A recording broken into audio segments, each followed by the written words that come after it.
Ó, gente, tá na hora de você se inscrever no nosso canal, viu? Estou aguardando, viu? Quero ver sua inscrição lá.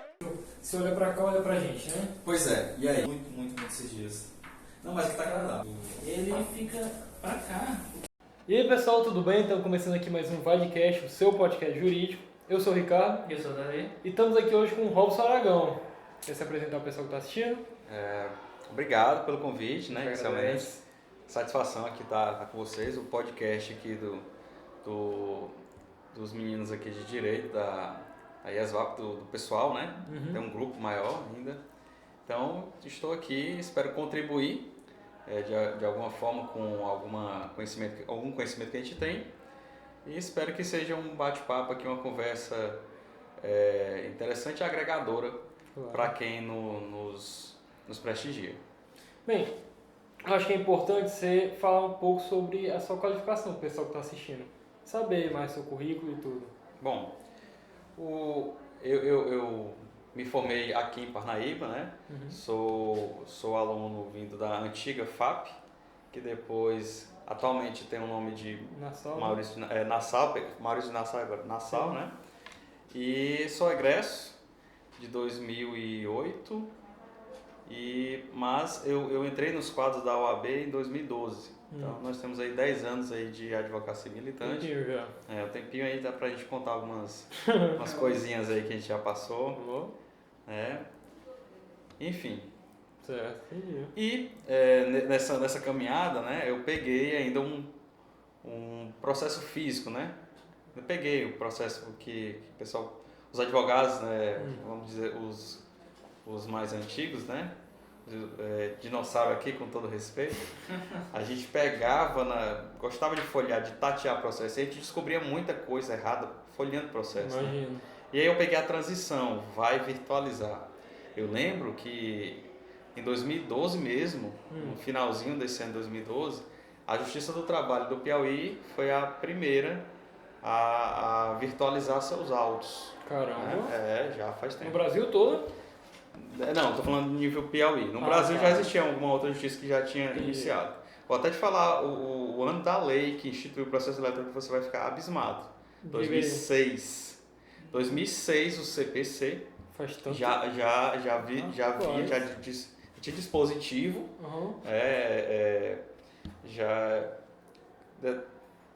regulando, né? Encontrar que a palavra mais adequada, mas aceitando a existência de processos eletrônicos. Claro que não foi nesse ano que surgiu, a lei previu e aí com o tempo tudo se adaptou.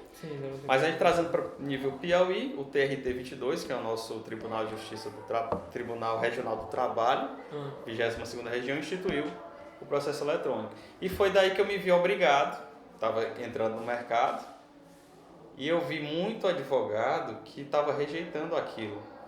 E esse advogado, geralmente, ele estava assim, no meio para o final da carreira dele. Então, eu senti que naquele momento, muitos deram tchau ao mercado de trabalho. E foi aí que eu pensei, eu vou entrar aqui. Agora eu vou ser o diferencial. Eu tenho que aprender mesmo, eu tenho que ter alguma diferença. Então, eu caí de cabeça, assim, estudei. Não tinha curso algum. Geralmente, os tribunais, quando implementam os sistemas, eles dão cursos para os seus servidores. Mas nós que, a rigor, somos chamados de público externo do sistema, do processo eletrônico, nós não temos cursos. Cursos do tribunal. As OABs estaduais, elas acabam tendo que ofertar cursos. Mas como era tudo novo, não tínhamos professores para tanto, né? Então, gente especializada, né? Não tinha. E aí a gente teve que realmente aprender. E como é que você aprendeu isso? Bom, eu sou técnico de informática, né? Trabalhei aí formatando computador, limpava a memória RAM, batia a cabeça, enfim. E aí eu resolvi agregar, sou técnico de informática, tem um sistema aqui para eu aprender, a parte lógica, então por que não enfrentar isso? Isso é muito bom pra você, né? Que você já tinha meio que uma afinidade muito boa com essa área e tudo. Que legal. Sempre gostei de informática, sempre gostei de tecnologia, né? Rede social não muito. Acontece. Mas, assim, a tecnologia em si, a parte física, a parte lógica, eu sempre me interessei muito. E aí eu criei uma afinidade com o PJ. Tanto é que Eu falo assim, eu sou advogado que gosta do PJE. Pô, Afinal de contas, não tem outro. Sim. tem que É o gostar. jeito de gostar. E naquele momento, se a gente ainda for pensar em 2012, 2013, Uhum. cada tribunal instituiu o seu sistema. O PJE ainda não era Universal. oficial, então estava uma salada de frutas de sistema. Então eu era advogado no Piauí, o TRT tinha um processo eletrônico dele, que era o AP virtual. Me lembrei que a minha memória aqui é horrível, mas eu lembrei. Era o APT virtual.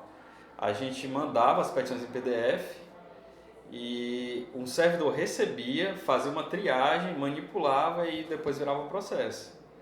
Hoje no PJE não. A gente faz o processo acontecer. A gente é realmente um ator nesse processo. Quando a gente clica em protocolar, o processo está distribuído, já tem número, tem muitas vezes audiência marcada. Antes não tinha isso. E digo mais, existia um problema, em específico aqui em Parnaíba, na Justiça Comum, que, vamos lá, a gente imprimia os processos, né? Imprimia a inicial, 3 vias, uma ficava no processo, a outra ia para uma citação e a outra era a minha via de protocolo, as provas, tudo que eu tinha, mas se eu tivesse 100 folhas, páginas de provas, tinha que imprimi-las, né? E levava no balcão para distribuir. O balcão tinha o volume lá, muita gente distribuiu, vamos lá, 10 processos, 20, aí acumulava, ficava para outro dia. Chegou um tempo aqui que se demorava uma semana ou mais para virar efetivamente o processo. Com o PJE anulou isso. Mas muita gente ainda tinha... foi um avanço absurdo. Mas a gente não conseguia visualizar, como tudo que é novo, né? A gente não consegue visualizar todos os benefícios, né? E quando foi que eu tive o start com o PJE legal? Não sei se estava aí nas tuas perguntas aí, né? Mas quando é que eu tive o start? Foi quando eu percebi que eu poderia entrar numa comarca sem sair da onde eu estava. Porque como o processo era físico, voltando ainda para essa ideia, se eu tivesse uma ação que o foro competente era Teresina, eu tinha que distribuir em Teresina. Brasília, eu tinha que ir para Brasília. A audiência também tinha que ir para lá. Trouxe alguns profissionais que falavam que pegavam um ônibus e era cansativo demais. Dispendioso, cansativo, custoso, né? E para o cliente, mais custos também, né? Então, assim, quando eu descobri que eu poderia protocolar tanto a inicial quanto a defesa aqui de Parnaíba ou na praia, a gente até brinca assim, meu escritório pode ser na praia, verdade, pode, como diz o poeta aí, né? Meu escritório pode ser na praia, basta ter internet, notebook e um toque que vai ter a minha assinatura digital. E aí eu advogo para o mundo. Da hora. E aí vem, trazendo mais para cá, veio a pandemia. A pandemia acelerou uma tecnologia que a gente tinha. Todo mundo tinha um celular com câmera, com microfone, mas ninguém usava, que é a videoconferência. Sim. E ela acelerou a ideia de ter audiência por meio de videoconferência. Então hoje eu posso fazer audiência em um processo que está rolando, sei lá, em Juazeiro do Norte, né? Daqui de Parnaíba, da comunidade do meu escritório. Essa parte da audiência online foi depois da pandemia ou já tinha antes? Foi com a pandemia. Não tinha nem de forma reduzida. Existiam teses, projetos, mas assim, a gente está numa área do direito que ela é muito conservadora, né? Por si só ela já é conservadora. Sim. Ela tem que evoluir, ela é evolutiva, né? Conforme a sociedade muda, o direito muda. Mas assim, a gente conserva muito isso, tem muito conservadorismo.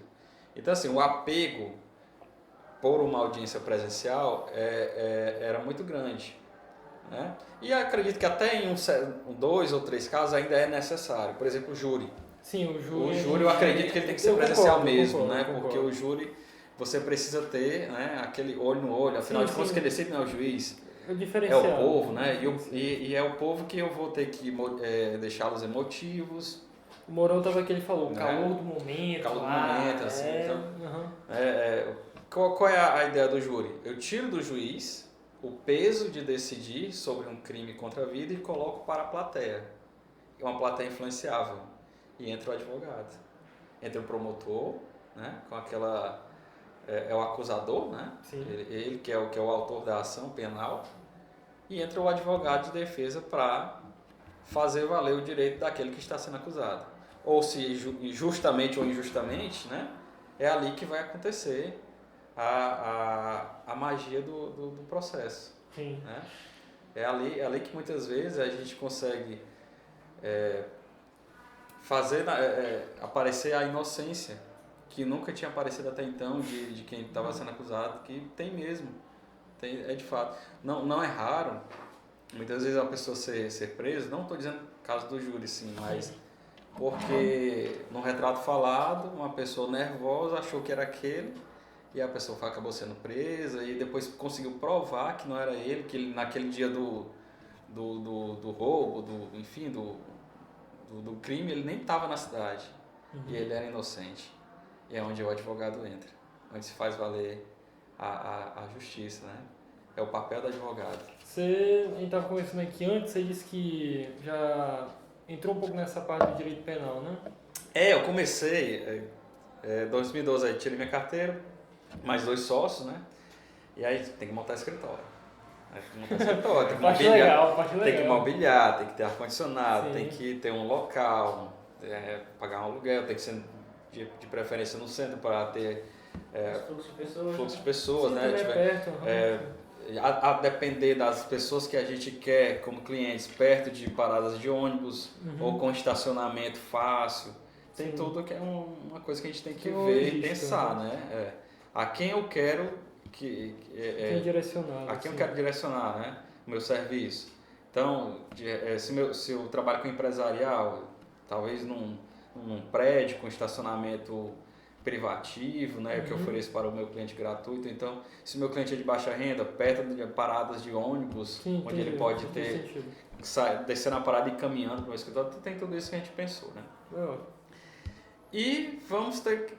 Quando a gente começa, a gente tem que ser bom em tudo, né? É um clínico geral. Você trabalha com criminal? Meu forte. Na hora. Faço muito. Você trabalha com o consumidor? Isso aí... Tiro de letra. Isso é tranquilo demais. Entendi. Eu nunca tinha pego. É o primeiro processo. Mas pegamos 3 processos criminais. E o bom do quem trabalha na área criminal é que se cobra, né? Ninguém é hipócrita aqui, né? O advogado ele ganha cobrando seus honorários, né? Então, o criminal você cobra o valor X e vai trabalhar no caso, fazer de tudo para que diminua-se uma pena ou consiga uma liberdade. Claro. Né? O trabalho do advogado ele é de meio, né? Não é de resultado. A gente vai fazer se esforçar ao máximo para conseguir, né? Mas não pode garantir o resultado. E aí dos 3 que a gente pegou, logramos êxito em 2, não conseguimos no terceiro. Foram os 3 primeiros, né? Os 3 primeiros, né? Mais da metade, perfeito. Mas aí, um deles, inclusive, até ficou no meu arcabouço aqui de histórias, né, para contar. Era um cidadão que estava num bar, numa quarta, quinta-feira dessa aí, à noite, já tarde, podendo estar em casa, foi para um bar. Né? E aí arrumou uma briga lá, uma pessoa bateu nele. Aí chega um amigo para defendê-lo, só que o amigo foi fazer a legítima defesa, só que ele exagerou, né? Imagina a legítima defesa. Pegou um facão. Nossa senhora. Cortou um pouquinho o braço e cortou um pouquinho aqui. Aí quando a polícia chega, quem é que tá errado? Os 2, né?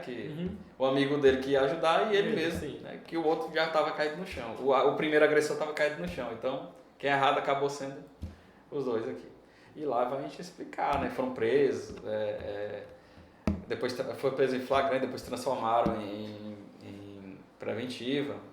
Passaram ainda 30 dias para eu conseguir provar que eles tinham bons antecedentes, tal, né? E aí eu lembro que, rapaz, ele passou 30 dias, ele era branco, saiu mais branco ainda, o negócio pegou um pingo de sol. É punk. Mas a família era uma família boa, né? Tava muito preocupado, ele tinha uma filhinha, o mal dele era a bebida. Mas eu me lembro que no dia que a gente conseguiu o alvará de soltura, eu liguei pra família, olha, vamos ver, ele vai ser solto hoje, se você quiser ir lá pra acompanhar, né, a soltura comigo. Aí foi a esposa, foi a filha. E é uma das cenas que a gente pensa assim, poxa, eu sou advogado. Eu vi aquele portão da penitenciária abrindo, ele saindo, e a filhinha dele dando um grito, pai, e abraçou o pai. Né? E a gente se sente feliz, Deve né, ser muito gratificante. por ter participado desse momento de Sim. ter um pai perto da sua filha, né, da família, né? E eu não tinha pego processo nenhum, né? E aí ela, doutor, obrigado, você foi muito bom. Você emocionou na hora, caiu uma lágrima não? Ah, um ninja da cebola, né? Passou por aqui. Passou e cortou, né? Bem na hora. Ninjazinho, Entendi. cortou uma cebolazinha, nem vi o ninja, caiu uma lágrimazinha. Eu imagino que Aquele suor que caiu pelo olho. Aproveitando, eu queria fazer uma pergunta, que foi uma curiosidade que surgiu aqui, não sei se mais alguém que está assistindo tem. Como é, no início da carreira, conseguir casos? É muito difícil, como é que é? Ficar lá esperando? Quem achar que montar escritório, pagar aluguel, comprar mobília e ar-condicionado e do notebook é necessário, Sim. uma impressora, e ficar parado no seu escritório, não é muito bem, né? Então a gente tem que trabalhar hoje nas mídias sociais, né? Ou então com o boca a boca, né? Tendo sempre cuidado para não fazer aquela Sim, porque captação tem limites, ilícita de clientes, mas o boca a boca.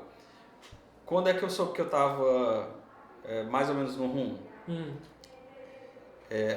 Esses 3 criminais eu resolvi, olha, eu gosto de trabalhista, né? Vou tentar fazer um trabalhista. Aí a primeira audiência que a gente fez trabalhista, a audiência foi ótima, a instrução com o testemunha foi ótima do nosso lado, a outra parte não deu uma zebra, não levou testemunho, então saiu a sentença, tudo procedente, né? Então foi uma sorte assim, e a gente se preparou tanto, claro. que eu acho que a gente acabou ficando tão, é o nosso primeiro trabalhista, a gente ficou tão assim bitolado em sair ser Foi perfeito, bem grande. que acabou Mas querendo ou sendo... não, tudo tem um pouquinho de sorte, mas o que faz diferencial mesmo é o empenho, não tem como. Sim, o preparo. E saiu a sentença, né, procedente, né? Eu gostei disso, eu gostei de fazer audiência trabalhista, eu gostei de instruir, eu gostei disso. E aí essa pessoa, né, que a gente ganhou hora extra, DSR, que é o domingo trabalhado, adicional noturno, várias coisas, foi uma sentença bacana. Aí a nossa cliente disse, obrigado, doutor, você trabalha há muito tempo nisso? Eu, sim, tá aqui nosso cartão, e ela divulgou, né? E quando começaram a chegar pessoas assim, não, a fulana me indicou você, que você ganhou a causa dela. E aí começa aquele boca a boca bacana, sabe? Aí eu tô no mundo certo. Mas difícil é primeiro, né? E você tem que, não pode ter medo, né? Você não pode ter medo, assim, é o meu primeiro, assim, tem aquela pressão? Tem, né? Eu acho que tem pra todo mundo. Uma coisa nova. Primeira vez, né? Até hoje a gente vai pra uma audiência assim, a gente ainda fica assim um pouco tenso, porque a gente não sabe o que pode acontecer, né? Porque a audiência, ele é